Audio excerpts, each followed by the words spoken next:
ప్రకాశం జిల్లా రాజకీయాల్లో social media వేదికగా మరోసారి చర్చ మొదలైంది. జనసేన పార్టీ రాష్ట్ర ప్రచార కమిటీ అధికార ప్రతినిధి రాయపాటి అరుణ విడుదల చేసిన వీడియో రాజకీయ వర్గాల్లో ఆసక్తి రేపుతోంది.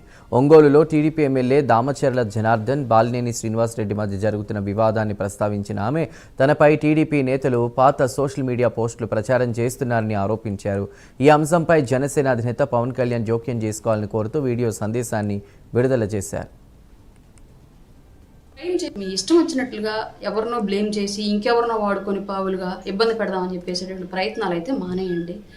ప్రత్యేకించి పోలీసులతో బానిసత్వం చేయించడం మానేసేయండి. పోలీసులతో క్రైమ్ చేయించడం మానేసేయండి. ఎందుకంటే పివి సునీల్ కుమార్, సిద్ధార్థ కౌశల్ ఇట్లాంటి వాళ్ళ సునీల్ కుమార్ ఠానాని ఇంకెవరెవరో ఉన్నారు కదా, సిద్ధార్థ కౌశల్ కదా, సారీ ఆయనకేం లేదనుకుంటాను. జత్వాని కేసులో ఏం జరిగిందో వాళ్ళంతా ఎంత తిప్పలు పడుతున్నారో తెలిసిన విషయం. బట్ వాళ్ళ ఉద్యోగాలు ఇంపార్టెంట్. రాజకీయ నాయకుల చేతుల్లో పావులుగా మారిపోయారు కాబట్టి అంత పెద్దలు కూడా వాళ్ళ చట్టపరమైన సమస్యలు ఎదుర్కొంటున్నారు. అదే పరిస్థితి కూటమిలో జరగకుండా ఉండటం మంచిది. అలాగే డిపార్ట్మెంట్ వారు కూడా మీకున్నటువంటి రైట్స్ని మీరు వినియోగించుకోండి. అంతే తప్ప మరీ వన్ సైడెడ్గా వెళ్ళి ఇలాంటివి చేయడం తప్పు. దాన్ని ఖచ్చితంగా ఖండించాలి. మీరు కూడా మార్చుకోవాలి.